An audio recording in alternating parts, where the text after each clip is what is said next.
Why Dan Hurley and company are attracting stars. You're Locked On UConn.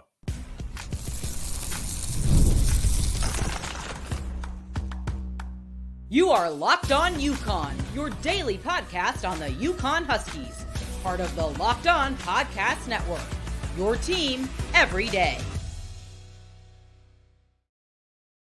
Thanks for making Locked On UConn your first listen every day. We are free and available wherever you get your podcasts and on YouTube as part of the Locked On Podcast Network, your team every day. A little housekeeping, my YouTube support, amazing. I'd love to have all of my subscribers download the audio version wherever you get your podcasts. It's equally as important for helping the channel and the Locked On UConn audience grow. So if you can do me two quick favors. First, click that little subscribe button at the bottom of your screen, then head over to Apple, Spotify, wherever you get your podcasts. Hit that follow button. This way you'll never miss a moment of Locked On UConn.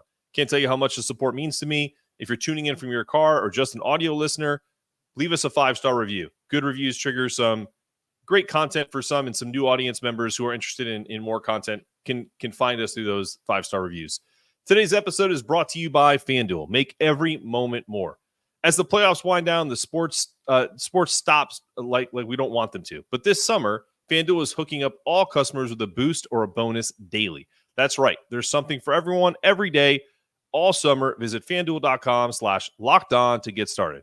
We welcome in scout, analyst, and live news editor from The Athletic and Texas Tech alum, Tobias Bass. Let's get him in here. Tobias, I have the first question for you is, I thought Dan Hurley was only looking for 3 and 4 stars to develop. Why do you think he's making this recent interest in some of the top talent available in high school, most notably Malik Thomas?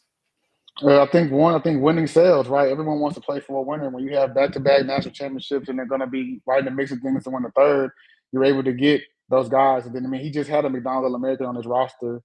Last year is going to be probably a top 6-7 pick, and then you have another one that's currently on campus now in Liam. So the past 2 recruiting cycles, he's had 2 McDonald's All-Americans. He's going to get another one. Yeah, no, I think you're spot on, right? So we're gonna start this show off with, talk to me about what your initial thought process is, because I'm gonna hit you up with multiple players' names. You give me an idea of if you think it's a fit at UConn, if you feel as if UConn has a chance, like 0 to 100%, and then your gauge on them. So the first one, Malik Thomas. I feel like we all think that he's got a great shot to be at UConn, clearly because he was just there. He's got an offer. So give me your assessment. Is he a fit? Do you think he ends up going there? And what are your thoughts of him overall as a player? Definitely think he's a fit. I mean, you got him on campus for an official visit. You only can take so many. So him even coming has to put you right, in the mix of things. I think that he has there's a good chance that he does land there. And then him as a player, I'm a big fan. He really can score the ball. But what I like about him, besides the basketball, because we know he's great, is just him as a person. So at Pangos a couple of weeks ago, Kenny Smith was going over them like pick and roll coverages on offense and defense. He was the first to volunteer. He messed up a couple of times, but he was willing to learn. So he told Kenny, like, hey, no, I want to do it again. Like, I want to get this down. So he made a conscious effort in front of, everyone. There's NBA scouts there, other kids was there, and he made a conscious effort to do it. He wants to work on those things. So you can tell that he's a gym rat. And then third of all, he's a great teammate. I mean, at a camp, it's kind of, camps are typically, you can be kind of selfish at a camp. That's sure. That's kind of the culture of it. He wasn't like that. He was picking up teammates, high-fiving them, where he was on the bench. He was cheering and jumping for his teammates like it was nothing. So he's a great overall player and a great kid as well. So I would definitely like to see him in a UConn jersey for sure. So you think that, I mean, obviously that stuff stands out, but that's gotta be like a red neon sign for Dan Hurley. Like, all right, not only am I a top 10 recruit, but I'm also all the things you just mentioned: unselfish, great teammate, willing to try, like put yourself out there. That story with Kenny Smith is so perfect. It sounds like a UConn player right away. That's great. Okay, so let's go through the rest of these guys. The biggest fish in the pond is AJ DeBonsa. Am I saying his name right, or am I saying that wrong? Yeah, AJ DeBonsa. Yep. Okay, so he's been linked to a lot of teams. You got to think that UConn coming off back-to-back titles. I have heard about him potentially being a UConn, target. Who, obviously, who wouldn't want him? But my thought is, Dan Hurley's been to almost every one of his games. Like, it's almost been on purpose, right? So he's local. He's originally from, I know he's not there now, but he's originally from Massachusetts. What are your thoughts? Give the rundown there. mean, that kid's unbelievable. I mean, he's one of the better high school players I've seen in a while. And I hate comparing high school kids to NBA players just naturally, but he kind of has some Paul George in his game. He has, he's very similar. He's about 6'8-ish, 6'9-ish, put the ball on the floor, score from all three levels. He's the number one player in the country for a reason. And I know that he's starting to partner up with Hakeem Olajuwon. Hakeem Olajuwon actually is going to probably start mentoring him in the very, very near future. So that'll be interesting, the footwork, him, developing into a college player, developing into a pro. So that's definitely something fans of him should keep an eye on, because I think Hakeem's going to start taking him under his wing in the very near future. So you're telling me he's going to Houston is what you're telling me? I don't think he's. I mean, selfishly, I live in Houston, so selfishly that would be really cool. I don't think he'll go to Houston. But. Okay, I mean the dream, man. Like that's why I was like, for sure. Yeah, no, that's good stuff. 0 to 100% chance he goes to UConn. Give me your percentage.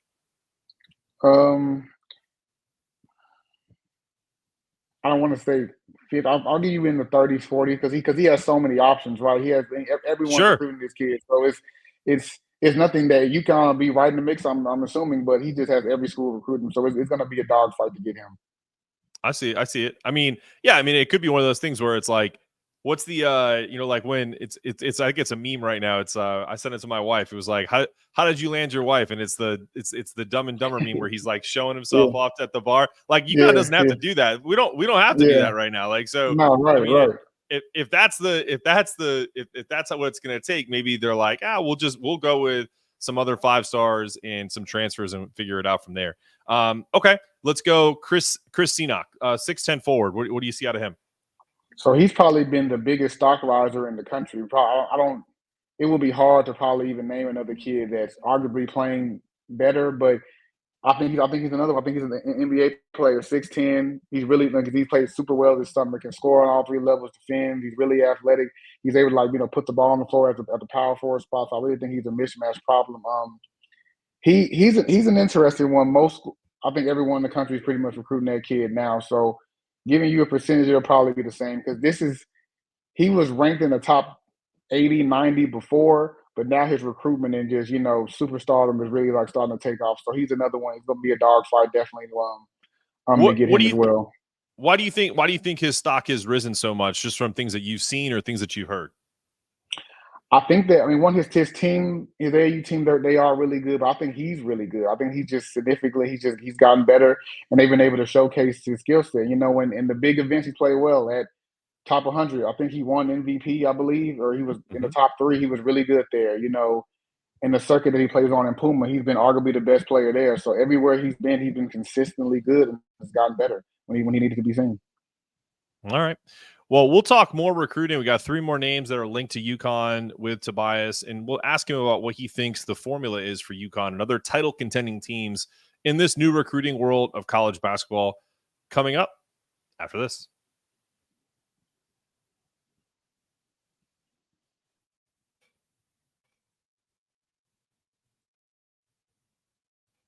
I love sports. I love them so much, I never want them to stop. But as the playoffs wind down, we get fewer games, and the sports aren't sportsing like I want them to. But FanDuel lets keep things going and going and going wherever I want. And all I have to do is open the app and dream up bets anytime I'm in the mood. And this summer, FanDuel is hooking up all customers with a boost or a bonus daily. That's right. There's something for everyone every day, all summer long. And I'll tell you what, UConn fans, that three-peat and double dip with the women's title is a future bet you might want to take right now. Get your best odds early and thank me later. So head over to FanDuel.com/lockedon and start making the most of our summer. FanDuel, official sports betting partner of Major League Baseball. All right, let's bring back Tobias Bass and get you unmuted here. Perfect. All right, man, let's continue the conversation in terms of there's 3 more names that I've heard that are linked to UConn, more on the 4-star level, because that's kind of where I feel like when you're saying attracting stars or top talent, you really can't go under like top 50, top 100 players that are those 4 stars. Three stars could be good players. Obviously, they develop, and that's kind of where the cutoff is, in my opinion. So let's talk about a Caden Lewis. What do you think of him, and where do you think he ends up As far as UConn goes, I'm curious what your thought process is, because he's another guard, and I know that's I don't know if they get Malik, if that drops off. So just talk to me about Caden Lewis. So one, I think he takes a unofficial to UConn tomorrow, I believe. Yep. So I know he just got back from North Carolina. So I mean, you gotta get him on campus, be around the culture, see what it looks like. But he's also one of the fastest stock riders. I think the last 10 to 12 days, I think every blue blood offered him, especially after what he did at the top 100 camp. He was one of the best players there. So he's been another fast rising guard as well. But he's more point guardy than Malik. So maybe they could play together. I'm not sure, but he's more of a point guard. So I think if I don't think that would scare him. Maybe it might even be able to help him. So Sure. I don't think that scares him off. Not in my opinion. Okay. Heard from this guy on X or Twitter, and I know that he's trying to figure out a visit to UConn. Braylon Mullins, he's kind of a fast rising shooting guard out of Indiana, 6'4". What are your thoughts on him and the recruitment potential at UConn? Big fit. He's kind of similar to what they've had in the past. 6'5". He really can shoot it. Knows how to play good on and off the ball. Really, really can shoot the ball. He makes sense. I like him for definitely as another fit. He's from Indiana, I believe. It's going to be hard to pry him away from the Hoosiers. I know they're going to be really, really recruiting that kid, but I think UConn makes sense. I think that he would be a perfect fit with the Huskies. Okay. Yeah, I mean, I watched a little bit of his game. He does remind me a little bit of guy. Like you said, I hate to compare him to like NBA players, but I'm trying to think more UConn related. This is an old school one, just like his shooting style is Duran Sheffer from Israel. I think like that same build, like 6'4", really, really kind of tight shooting form. So I like Braylon, and I think if you look on all the sites, any Midwest school is kind of like all on this guy, and for obvious reasons, because he's from Indiana. So we'll see about that. I mean, Indiana had Liam locked up, and then they lost him. So yeah. So we'll see. Tough one for them. Tough one for Locked On Hoosiers. I'm sorry. This one's an interesting one. He's I feel like he's a 4-star, but definitely a project. Nicola Bundalo. What are your thoughts on him? Really, really talented. He is a project, but I think if you get him and do it the right way, you could maybe see him play at the next level if it's done the right way. We could say about a bunch of kids, but he's one of them specifically. I think if it's done the right way, you could be having another conversation. I know he was good, and I think he played overseas in like a little Euro thing recently. He was really good there. So he's definitely interesting to watch. I need to watch more film of him, but what I've seen, he is a good player. Okay, I want to ask you something different because we're talking recruiting. Put yourself in the persona of a recruit. You're a 4 or 5 star, whatever that, somewhere in that range. What's the best way, or if you were advising someone, maybe you're not actually that person, but if you're advising someone, what's the best way to approach this process? I think you have to just love who loves you, right? A lot of people are going to come at you for a variety of different things, especially if you're a top recruiter ever, but you really have to go I believe that the fit is more important than the talent. And you have to go somewhere where they really love you, where they're going to put you in the best situation to be successful. Now, if the goal is to be the NBA and you want to win, some schools have done that better than others. The route may just be NBA. There's some schools that can do that as well. But I think you just have to find the best fit. And those relationships matter. That's the most. Can you trust them as a parent? Can you trust them, with my kid? And as a player, can you trust that I'm going to develop me and get me to where I want to go? So I would just really focus on that, and don't focus so much on the NIL, the glitz and the glamour, because you can get it at a lot of places. Where can you go and play and be successful? For sure. Well, are you watching Fox Sports or ESPN on your TV all day? Have to turn down the volume with all that shouting? Make the switch to Locked On Sports Today, a free 24/7 streaming channel program for you every day to bring you the biggest stories without all the streaming. Locked On Sports Today brings you can't-miss analysis, opinions, and news, streaming 24/7 on YouTube or the free Amazon Fire TV channels app. Part of the Locked On Podcast Network, your team every day. Now the coaching side, of that, think in terms of if you're the coaches of let's say you're on the staff at UConn, for example, right?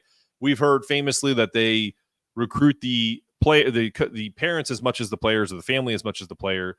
Do you feel like UConn has kind of figured out the formula for this? Obviously, can't argue with 2 back-to-back titles, but They haven't done a ton of it. They obviously they did a ton of it a year ago when they got Steph's class where they had 5 freshmen and they all stayed. Yeah. Do you feel like what's the approach on the coaching side? If you're trying to catch UConn, that's a better question. What do you think you have to do to catch UConn from that perspective? I think you have to have both. You have to have a combination of old and young guys. I think U of H is a program, they do a very good job of that. And a lot of their guys are homegrown. Sasser, Jamal Shedd, all those guys, they got them as freshmen and just kept getting them better over from year to year. Unfortunately, they haven't been able to hit the big game. Injuries have played a significant role in that too. But I think you can't just roll out there with a bunch of old dudes. You can't just roll there with a bunch of young dudes. You got to have a combination of both. And UConn has done that. You started a freshman last year. He's going to the NBA. Klingon was a sophomore. He was young. But you also had a guy like Tristan Newton, who was a MVP the year before. He was a fifth year, I believe. Caravan was a senior. So you've had that good mix. I think that's what teams got to do. Yeah, no, it's a great point. Tristan was obviously a fifth year. You had Cam come in as a fifth year. Actually, I think it was fifth year. He was 23. And then Alex coming in, he was in his third year technically because he was on campus as a redshirt freshman. So, and he's back, so that helps, right? Let me ask you a question too. I may have lost my train of thought because I was listening to your answer, but in terms of UConn specifically, they obviously have done a good job in recruiting in the past. Yeah. Do you think that there is? I'll ask this question this way. Do you think there's some trepidation in the fans because UConn is notorious for, at least the fan base, for having players that are underrated? Tristan Newton, 0-star recruit. They get him from East Carolina and now is potentially a draft pick. Cam Spencer's another one. Was a good recruit, but 0-star recruit. Played at Rutgers, et cetera, et cetera. Yeah. You think there's anything to worry about if Dan Hurley goes a little too heavy on the talented players, that it could mess with almost like the formula, or should we just trust it? I think you should trust. I mean, it's all about just, the evals, right? You have to be able to evaluate these guys and okay, I see this in him. If I get this player and I bring him here, he should be able to do X, Y, and Z when I get him. So that could be a high school kid, that could be a transfer guy, right? The guys you named were just portal guys, but there's nothing wrong with getting more talent, especially if you have again that combination of young and old. So I would definitely trust him. He's one of the best evaluators, or their staff are one of the best evaluators, as a group. I think in the country. You get Tristan. No one Tristan's from Texas. People weren't. Right. I'm from Texas. No one was beating down Tristan's door to come get that kid. No one was doing that. So for him to find him and to make him a pro is just unbelievable. So I think that you gotta just trust the work and trust him. He's done this before. 2 back-to-back championships, might get a third. I trust what he's doing. Absolutely. That's a great way to head into the last segment. We're going to talk. I have an interesting question I want to ask Tobias when we come back, coming up after this.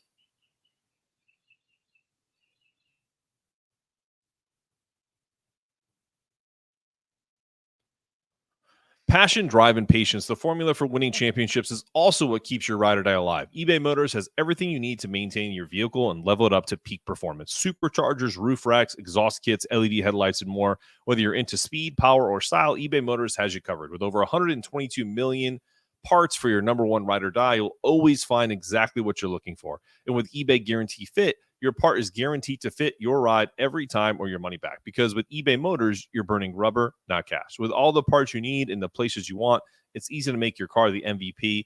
Bring home huge wins. Keep your ride or die alive at ebaymotors.com.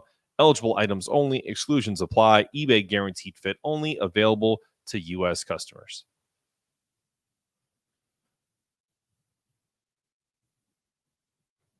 All right, we're back with Tobias Bass of The Athletic. Tobias, let me ask you this question because I've been ruminating about this for a while. Obviously we had the Dan. I didn't get a chance to talk to you about we did a little bit on back and forth about Dan Hurley in our messages, and obviously he's back. He didn't take the job. JJ Redick is now the head coach of the Lakers. Right. I have this question I want to ask you. Let me find this for you because I wrote it down because I wanted to make sure that this was read perfectly, not just my stream of consciousness. Is it at the NBA? Is it coaching or is it managing? Because in baseball, Aaron Boone is managing the Yankees. Alex Cora is managing the Red Sox. Dusty Baker managed the Astros. Are they really coaching to the point, at the same thought process as a college coach an NBA coach. What are your thoughts? I think these are the best players in the world, right? I think that Yep. they are like, does the coaching matter in instant? Yeah, but like, are you coaching LeBron James? No, he's a basketball savant. Like you're not coaching LeBron. You might be able to kind of get in your coaching bag and maybe draw this up or kind of take his thoughts and make this thing work, but you're not coaching him. So I think you're kind of more managing, egos, roster construction, playing time. Oh, he's tired, he's hurt. How can we do this with that? I think it's kind of more of that because the players at the end of the day, those are the ones that that they talk about in the commercial. It's a make or miss league, right? You got to get guys that make shots. You guys got to make shots. I think it's more of the managing aspect of it. Yeah, because I wasn't looking for like affirmation. I was just more like in my head. I was like, when they say, well, head coach of the Lakers. Okay, Yeah, cool. Even like let's put LeBron James away, right? Forget about even Anthony Davis. Like forget about the superstars. Like there's probably only 4 or 5 players on your roster at a time that you're truly coaching. And do you think that Dan Hurley like really wants that, or is like what do you think that is that he wants to be at that level? Because it's not really coaching as we just kind of talked about. I think it's too is just he's fiery, right? He's a fiery type of guy. You The way you can coach a a college kid, an 18, 19, 20-year-old is much different than you can coach a 34-year-old that's made millions Right. of dollars. Is different. So LeBron, go set that screen. No, no, I want to do this. What at that point you gonna do? Sit him? No, you can't. So there's because there's too much money on the line. His stardom is too big. But in college, you can demand and push and kind of leverage your way into certain things. And let's be honest, a lot of times college coaches that do the NBA right, they don't succeed. They go back to college.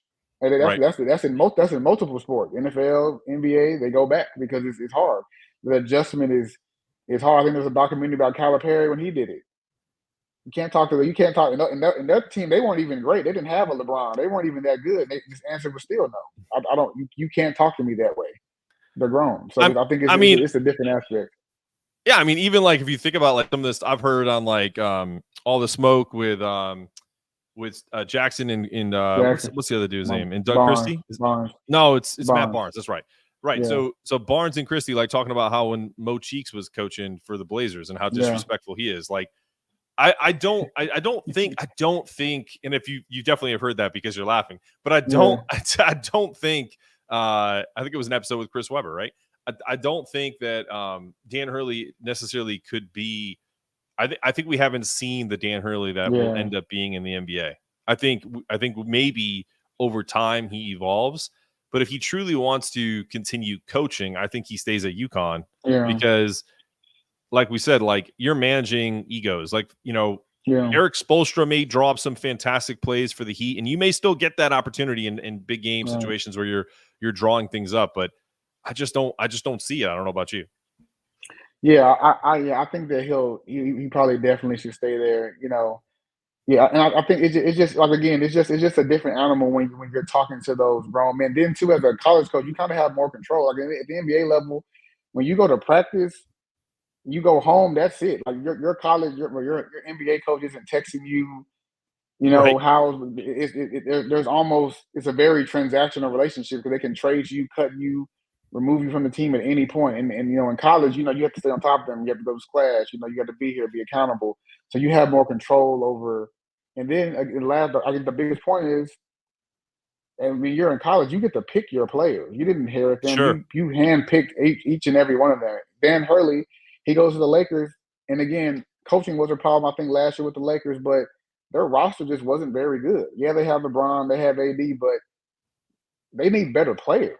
When D'Angelo Russell is having them 3 for 17 games, that's not coaching. He can't shoot. He's not making shots. When he's turning the ball over, that has nothing to do with Darvin Ham. That's him. So and don't get me wrong, there were some things Darvin definitely should have did better, but Hurley, he's going to go over there and inherit that. He probably goes in there. I don't want half of these guys, but I do like the guys I recruited. So yeah, big guy for them too. You're right. Let me ask you one more question before we go, because we really haven't visited this on the show with you. So when all of that was reported, we talked a little bit, but the thing that made me laugh the most was, and I love when Woj says something, I truly, we listen because he's almost always right. When he said that they're trying to bring Dan Hurley in to be a builder, to have all of this kind of thought process, and they feel like he's a once in a lifetime style, program developer. Because of how much basketball and just the Lakers in general. Yeah. How much did you laugh at the fact that the Lakers were going to allow a college coach to come in and develop and not be demanding of a championship? So when it all was going down, I never thought that he was going to LA. Right. I just, you have to entertain it and listen just because. But I just never believed it. And to answer your question, there is no building. You have a 35, 36-year-old, however old he is. You have Anthony Davis. You're not building anything. You're trying to win now. And again, their roster collectively, and they had some injuries last year. Their roster as a unit is not very good. They're going to have to. Yeah. So even with JJ Redick, still got the same roster. Still got to get better players. So I think that's. And again, I like JJ. I think he's really smart. I think he'll even do a good job. You got a friend of LeBron. That managing word that you use. He's managing them. He's a friend of LeBron. He's gonna coach them and stuff. But JJ's young. I mean, hell, he could still play now if he wanted to. So he's managing. They may suit him up and be like, listen, I'm gonna go in and I'm gonna sign a 1-year, $7 million contract and sit in that corner and make sure I hit some corner threes. Probably should. They had him last year. Might have been a little bit better, maybe. Without a doubt. Well, listen, Locked On has launched the first ever national sports 24/7 streaming show. I know I was on that a lot when all this was breaking out, and it's now available on Amazon Fire TV and the free Fire TV channels app. Locked On Sports Today is here for you 24/7, covering the top stories of the day with the local experts of Locked On, plus our national shows covering every league. Find Locked On Sports Today now available on the free Fire TV channels app. This has been another episode of Locked On UConn. Before we go, Tobias, you want to tell us where people can find you and anything that you're doing, either before or currently or coming up? You can follow me on Twitter at Tobias_Bass. And then, NBA draft Wednesday. You have a couple of guys. UConn have a couple of guys that will get drafted. So we're going to have a bunch of coverage. Hopefully four. Hopefully four. We're going to have all our NBA draft coverage there at the Athletic. We're going to have a live blog, probably be a couple of trades, analysis, etc. So definitely go over there and subscribe and follow us. Awesome, man. Well, if that's it, then I will say thank you for dropping in. Would love having you. I'm your host, Mark Zanetto, for Tobias Bass of The Athletic, asking you to stay locked in, stay connected, make sure your toughness meter is always rising, and as always, go Huskies.